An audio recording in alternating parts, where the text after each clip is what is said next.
On the night the river forgot its name, Jonah stood on the bridge and listened to the water hesitate. It no longer rushed or whispered. It paused, as if waiting to be told what it was. Jonah understood that feeling too well. For years he had answered to a name that never fit, lived a life shaped by other people's expectations, and smiled through days that felt borrowed. Below him, the river reflected the city lights in broken lines. Jonah remembered when he was a child and believed reflections were doorways.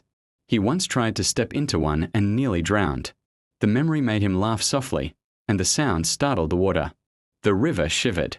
"Do you remember?" Jonah asked, unsure who he was speaking to. The river rippled, forming slow circles that bumped gently against the bridge pillars.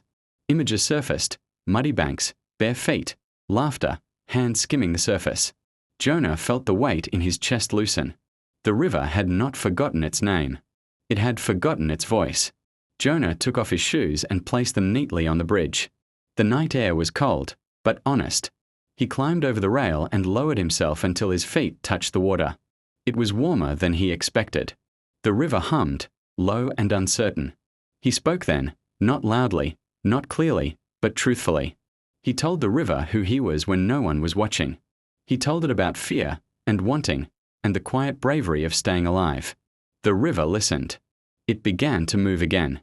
By dawn, the river flowed as it always had, carrying silt and stories toward the sea.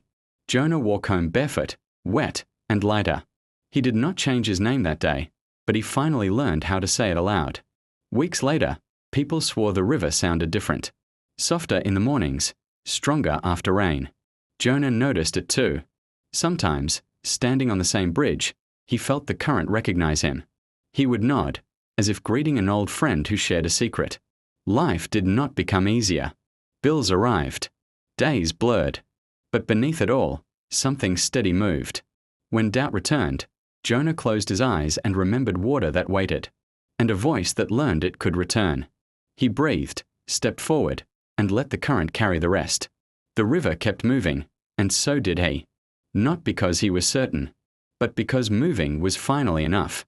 Some nights, that was all the faith either of them needed. Okay,